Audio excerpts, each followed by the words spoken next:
नमस्कार दोस्तों, मैं पिंटू सिकरवार और आप सभी का एक बार फिर से हमारे चैनल पर हर्ष क्लासेस सलेमपुर पर ज़ोरदार स्वागत है। और आज हम लेकर आए हैं गणित का एक नया टॉपिक, भाजकता के नियम, जो अपनी गणित में भाग प्रक्रिया को कंप्लीट करने में एक महत्वपूर्ण योगदान रखता है। यदि हमें भाजकता के नियमों के बारे में जानकारी है तो हम किसी भी नंबर्स को आसान तरीके से डिवाइड कर सकते हैं, यानी कंप्लीट भाग देख सकते हैं। तो भाजकता के नियम 2 से प्रारंभ होकर चलते हैं और आगे की संख्याओं तक चलते रहते हैं। ये मतलब कम्प्लीटली, जैसे सामान्यतः हम भाजकता के नियम पढ़ते हैं तो 2 से 11 तक, यानी फर्स्ट भाजकता का नियम होता है 2 की भाजकता, और उसके बाद में 3 की भाजकता, 4 की भाजकता। अब आप ये सोच रहे हो कि 1 की भाजकता के बारे में क्यों नहीं चर्चा की है। तो दोस्तों आपको बता दूं कि 1 की भाजकता का नियम इसलिए नहीं दिया जाता है क्योंकि 1 की भाजकता के नियम के अनुसार यदि अपन किसी नंबर को 1 से डिवाइड कर रहे हैं, विभाजित कर रहे हैं, तो 1 से भाग देने पर हमारा नंबर वैसा का वैसा ही प्राप्त होता है। जबकि भाजकता का मतलब अर्थात उसके छोटे छोटे टुकड़े होने चाहिए, या छोटी संख्या में, या जितने मतलब भागों में अपन विभाजित करना चाहते हैं। अब 1 है, 1 के अकॉर्डिंग यानी अपन 1 ही भाग में विभाजित करें, तो 1 ही भाग में तो ऑलरेडी दी गई संख्या भी है।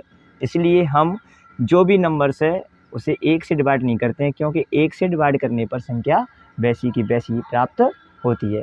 इसलिए सबसे छोटा भाजकता का जो नियम होता है वो 2 की भाजकता से प्रारंभ होता है। तो चलो चलते हैं और अपने टॉपिक की तरफ ध्यान देते हैं। भाजकताओं के नियम, जिनमें नंबर 1 से स्टार्ट करेंगे आज हम। 2 की भाजकता, 2 की भाजकता। अगर दोस्तों आप नहीं जानते हैं तो हमारे YouTube चैनल से जुड़े रहिए और लास्ट तक वीडियो देखिए, जिससे आप जितने भी भाजकता के नियम हैं उन्हें आसान तरीके से समझ सकें और बेखौफ तरीके से किसी भी नंबर्स को आसानी से डिवाइड कर सकते हैं। देखो, पहली है 2 की भाजकता। 2 की भाजकता बिल्कुल सिंपल है। जिन संख्याओं में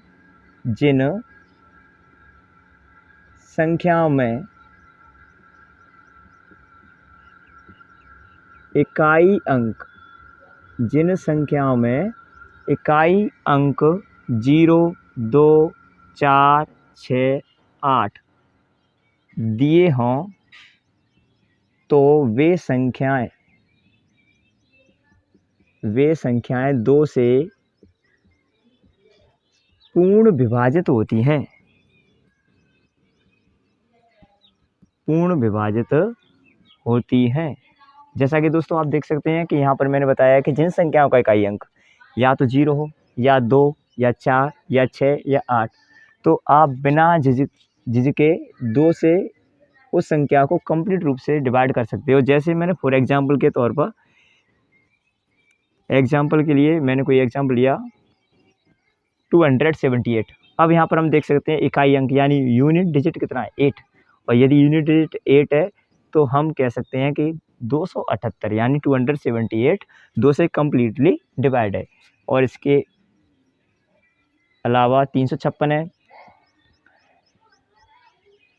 230 है, इकाई अंक यहाँ पर 6, यहाँ पर इकाई अंक 0 है, 384 इकाई अंक 4 है, इत्यादि काफ़ी और भी संख्या होती हैं जिनमें इकाई अंक हमें केवल कितना देखना है, 0, 2, 4, 6, 8। यदि इनमें से कोई भी इकाई अंक है तो वो संख्या 2 से कम्प्लीटली विभाजित मानी जाती है। नेक्स्ट, 3 की भाजकता। 3 की भाजकता कई बार दोस्तों अपने लिए गणित में सॉल्व करते समय जब अपन कैलकुलेशन कर रहे हैं तो कुछ नंबर्स ऐसे आ जाते हैं कि वहाँ पर हम ये सोचते हैं कि इस संख्या में 3 का भाग जा रहा है कि नहीं जा रहा है। तो उस स्थिति में ये सभी समस्याओं के समाधान के लिए हमें भाजकता के नियम याद होना जरूरी है। जैसे 3 की भाजकता के बारे में चर्चा करें तो 3 की भाजकता में दोस्तों जिन संख्याओं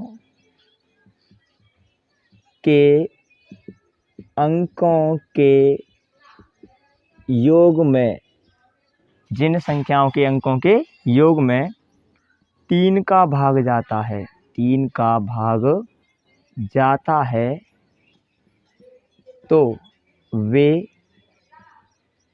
संख्याएं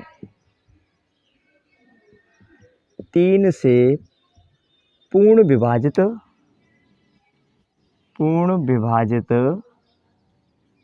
होती हैं। भाजकता के नियम में 3 की भाजकता का नियम होता है कि जिन संख्याओं में अंकों के योग में के का भाग जाता है 3 का। कितने भाग जाता है? 3 का। जैसे फॉर एग्जांपल हमने कोई नंबर लिया और उसे देखते हैं कि जैसे 2 9 8 3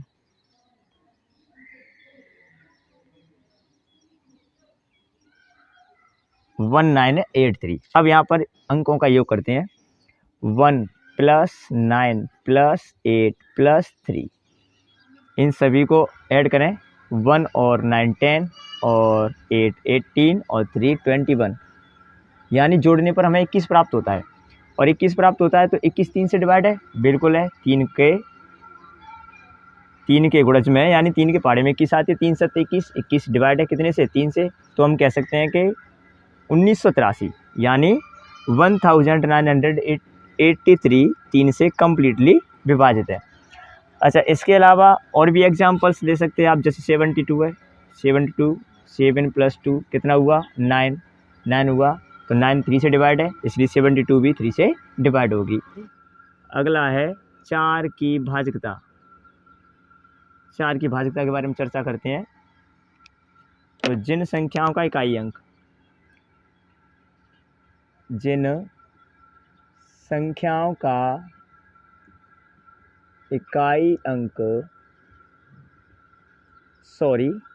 इकाई अंक नहीं, जिन संख्याओं में इकाई अंक और दहाई अंक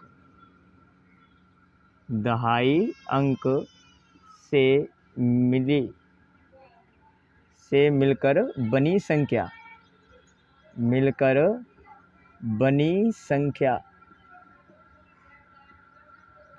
4 से विभाजित हो।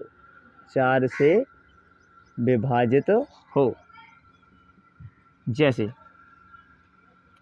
For example 112। अब यहाँ पर देख सकते हैं कि इकाई और दहाई से मिलकर बनी संख्या कितनी है? 12। इकाई और दहाई से मिलकर बनी संख्या 12। 12 में 4 का भाग जाता है, बिल्कुल। 4 एकम 4, 4 दूनी 8, 4 × 12 जाता है। और भी लिख सकते हैं, जैसे 756 756, इकाई दहाई से बनी संख्या 56 यानी 56 4 से डिवाइड है, अतः 756 भी 4 से कम्प्लीटली डिवाइड होगी। और भी ले सकते हैं 920 ETC। इसके बाद नेक्स्ट 5 की भाजकता। 5 की भाजकता सिंपल है दोस्तों। जिन संख्याओं में इकाई अंक 0 या 5 हो, जिन संख्याओं में इकाई अंक कितना हो, जिन संख्याओं में इकाई अंक 0 या 5 हो, तो वे संख्याएं 5 से कम्प्लीटली डिवाइड मानी जाती हैं। जैसे 25 35 80 ETC। यहाँ पर हमें बस केवल यही देखना है 5 की भाजकता के लिए कि इकाई अंक 0 है या 5 है। यदि 0 या 5 है तो वो संख्या कम्प्लीटली 5 से विभाजित मानी जाती है। इसके बाद नेक्स्ट आता है 6 की भाजकता। 6 की भाजकता देखो, 6 की भाजकता दोस्तों, यदि आपको ये नियम याद ना हो तो अपनी कॉपी में भी नोट्स कर सकते हैं और हमारी वीडियो से स्क्रीनशॉट भी मार सकते हैं। और पूरे नियम जानने के लिए कृपया हमारी वीडियो के साथ में लास्ट तक बने रहें और वीडियो को लास्ट तक देखें, जिससे आपको सभी भाजकता के नियमों के बारे में जानकारी हो जाएगी और आप अच्छी तरह से भाग की प्रॉब्लम को भाग करने की प्रॉब्लम को या कोई भी संख्याएं जिनमें भाग की ज़रूरत पड़ती है उनकी कैलकुलेशन को सरल करने के लिए आपको ये नियमों की जानकारी होना बेहद ज़रूरी है। नेक्स्ट 6 की भाजकता। तो 6 की भाजकता में दोस्तों देखो, वे संख्याएं जो 2 और 3 से पूर्ण विभाजित हों, 2 और 3 से पूर्ण विभाजित हों, तो वे संख्या 6 से पूर्ण विभाजित मानी जाती हैं। वे संख्याएं जो कितने से विभाजित हों दोस्तों? 2 और 3 से। जैसे फॉर एग्जाम्पल के तौर पर जैसे हम देख सकते हैं 5136, और भी एग्जाम्पल ले हुए जैसे 216, 72, ETC। ये सभी संख्या, जैसे इसमें इकाई अंक देखें, इकाई अंक कितना है? 6, 2 से विभाजित है। अंकों का योग करके देखें, 6, 3, 9, 1, 10 और 5, 15। 15 3 से भी विभाजित है, तो 5136 3 से विभाजित होगी, 2 से विभाजित है क्योंकि इकाई अंक 6।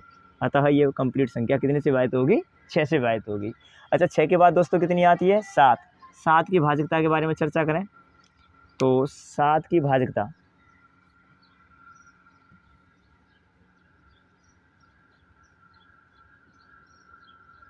सात की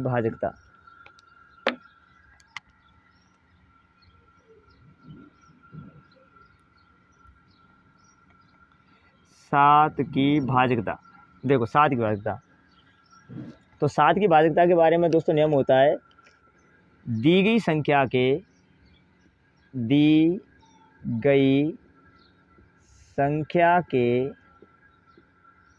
इकाई अंक का दुगना,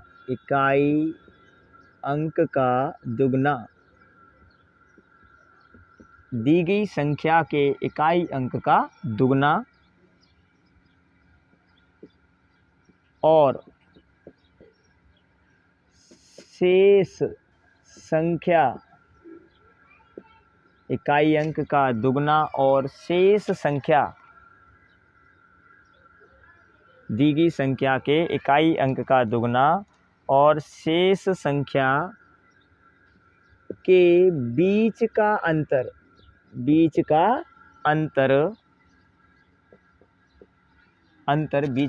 अंतर 7 से विभाजित हो या शून्य हो। 7 से विभाजित हो या शून्य हो तो वह संख्या 7 से पूर्ण विभाजित मानी जाती है। एक बार रिपीट करें, दी गई संख्या के इकाई अंक का दुगना और शेष संख्या के बीच का अंतर 7 से विभाजित हो या फिर शून्य हो तो वह संख्या 7 से पूर्ण विभाजित मानी जाती है। जैसे कि हम फॉर एग्जाम्पल के तौर पे कोई एग्जाम्पल ले लें, 2401। अब इसमें देखो दोस्तों इकाई अंक कितना है? तो इकाई अंक है 1। अब इसमें क्या बोला है कि संख्या के इकाई अंक का दुगने के लिए कितने का गुणा करते हैं? 2 का। तो इकाई अंक का दुगना करते हैं तो 1 का दुगना किया हमने और 1 का दुगना किया तो कितना हुआ? 2। 1 का दुगना कितना हुआ? 2। अब शेष संख्या, इकाई अंक के अतिरिक्त शेष संख्या कितनी बची? 240। शेष संख्या कितनी बची दोस्तों? 240 शेष संख्या, और शेष संख्या है हमारी 240। अब उसने क्या बोला है कि इकाई अंक का दुगना, ये रहा दुगना, शेष संख्या ये रही, के बीच का अंतर के लिए क्या करेंगे? बड़ी संख्या से छोटी संख्या को घटा देंगे। तो 240 से 2 घटा देंगे, 240 से 2 घटाएंगे तब कितना बचेगा? 238। कितना बचेगा? 238। अब ये देखेंगे दोस्तों 238 7 से विभाजित है या नहीं। बिल्कुल देख सकते हैं, देखो 7 का भाग देते हैं 238 में, 7 या 21, कितना बचा? 2। 8, 7 चौके 28। हाँ, 238 7 से कंप्लीट विभाजित है, तब हम कह सकते हैं कि 2401 यानी 2401 7 से कंप्लीट विभाजित है। तो दोस्तों मैं जानता हूं कि आप जान गए होंगे कि 7 की भाज्यता की जांच कैसे करनी है, और अब आप आसान तरीके से 7 की भाज्यता को जांच कर सकते हैं। अगला चलता है इसके बाद में 8 की भाज्यता, और 8 की भाज्यता के बारे में दोस्तों चर्चा करें तो 8 की भाज्यता होती है कि जिन संख्याओं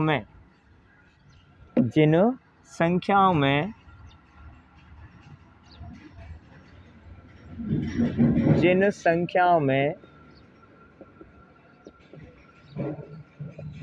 इकाई, दहाई,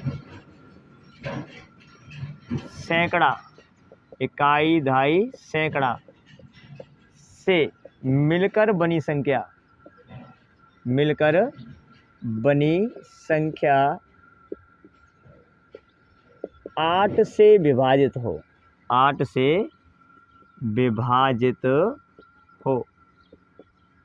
फॉर एग्जाम्पल 7112। अब यहाँ पर देख सकते हैं दोस्तों, मैंने जैसे लिखा है कि जिन संख्याओं में इकाई, दहाई, सैकड़ा से मिलकर संख्या बनी 112। 112 में देखेंगे कि 112 8 से विभाजित है कि नहीं।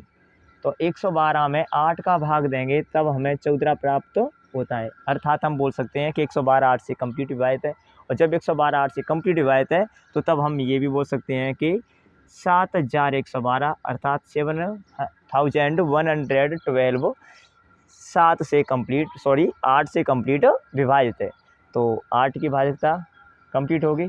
इसके बाद अगली आती है दोस्तों 9 की भाज्यता, और 9 की भाज्यता के बारे में चर्चा करें तो ये नोट कर लिया होगा, यदि नहीं किया हो तो स्क्रीनशॉट भी ले सकते हो और पीछे से रिवाइज कर सकते हो। देखो 9 की भाज्यता दोस्तों बिल्कुल 3 की भाज्यता की तरह होती है। जिन संख्याओं के अंकों का योग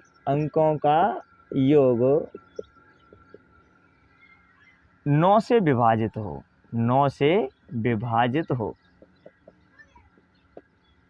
कितने से विभाजित हो दोस्तों? 9 से। जिन संख्याओं के अंकों का योग 9 से विभाजित हो। जैसे कोई एक एग्जांपल है, 9 से विभाजित हो 207। कितना नंबर दिया है? 207। योग करके देखते हैं। 2 + 0 + 7 जोड़कर कितना हुआ? 9। क्या 9 से विभाजित है? बिल्कुल है। 9 एकम 9 कितनी बार भाग गया? 1। तब हम बोल सकते हैं कि 207 9 से कंप्लीट विभाजित है। तो 9 की भाज्यता सीख गए होंगे। और इसके बाद 10 की सिंपल होती है। जिन संख्याओं का इकाई अंक 0 हो तो वो संख्या 10 से कंप्लीट विभाजित होती है। और इसके बाद आती है दोस्तों 11 की भाज्यता। थोड़ी इंटरेस्टिंग है, मज़ेदार है, कृपया जुड़े रहिए और 11 की भाज्यता के बारे में देखते हैं कि 11 की भाज्यता क्या होती है। एक तो देखो इसमें मज़ेदार इंटरेस्टिंग थी 7 की भाज्यता, जो मैं आपको पहले ही बता चुका हूँ। और अब है एक 11 की भाज्यता, तो बड़ी मज़ेदार है, इंटरेस्टिंग है। और हमारी वीडियो के साथ जुड़े रहिए, लास्ट तक देखिए। हम आपको बताएंगे कि 11 की भाज्यता की जांच किस प्रकार की जाती है। 11 की भाज्यता। तो 11 की भाज्यता के बारे में दोस्तों चर्चा करते हैं। और इसकी पहचान होती है कि जिन संख्याओं में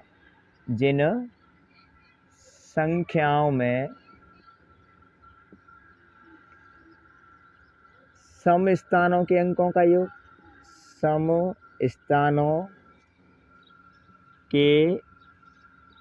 का योग, और विषम स्थानों के अंकों का योग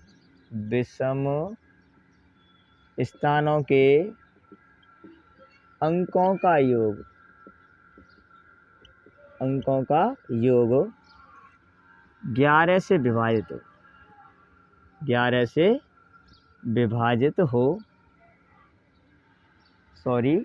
अंकों का अंतर, अंकों का अंतर, अंकों का अंतर 11 से विभाजित हो अथवा शून्य हो, अथवा शून्य हो। जैसे फॉर एग्जाम्पल के लिए 4972। अब यहाँ पर देखते हैं सम स्थानों के अंकों का योग। तो सम स्थान पर बने अंक, देखो पहले नंबर पे इकाई अंक जो होता है वो विषम स्थान पर माना जाता है, क्योंकि इसने जैसे क्रमांक दें 1 2 3 4। अब इनमें से आप देख सकते हो कि सम विषम 1 और 3, तो ये दोनों तो जो अंक हैं 2 और 9 ये तो विषम स्थानों पर हैं। और सम स्थान की बात करें तो 2 और 4 सम संख्या होती हैं, तो सम स्थानों पर अंक कौन से होंगे? 7 4, ऐसी एक छोड़ के अगला, फिर एक छोड़ के अगला, ऐसे सम और विषम स्थानों की पहचान की जाती है। लेकिन स्टार्ट होती है विषम स्थान से, उसके बाद आता है सम स्थान। तो हम सम स्थान देख रहे हैं, सम स्थान पर कौन कौन से अंक हैं? 7 और 4, तो 7 + 4 कितना हुआ? 11। विषम स्थान पर देखें तो विषम स्थान, और विषम स्थान पर आप देख सकते हो दोस्तों, विषम स्थान पर एक तो 2 + 9 कितना हुआ? 11।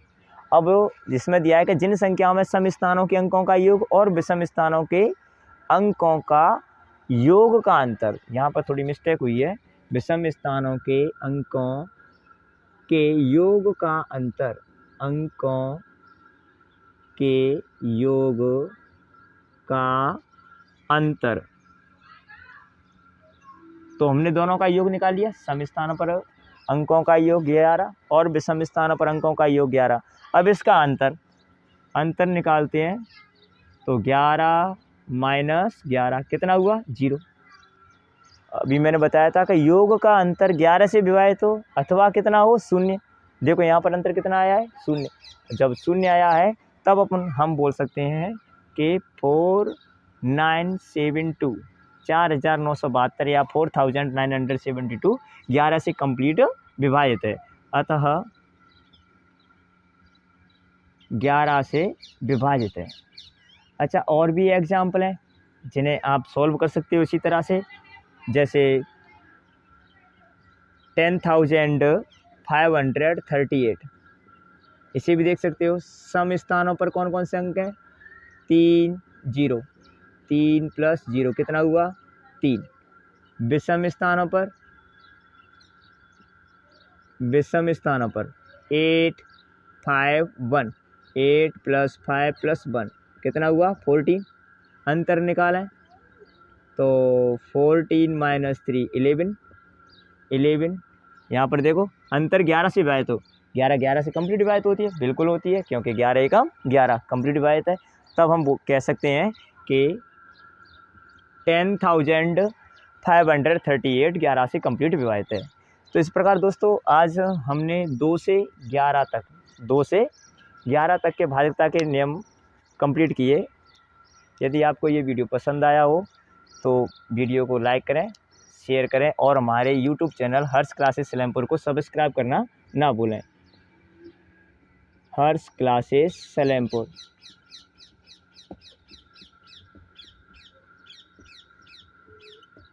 Please support me all friends and students.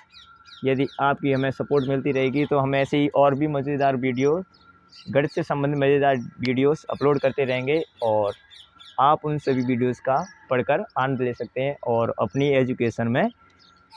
Education को ईजी बना सकते हैं। धन्यवाद।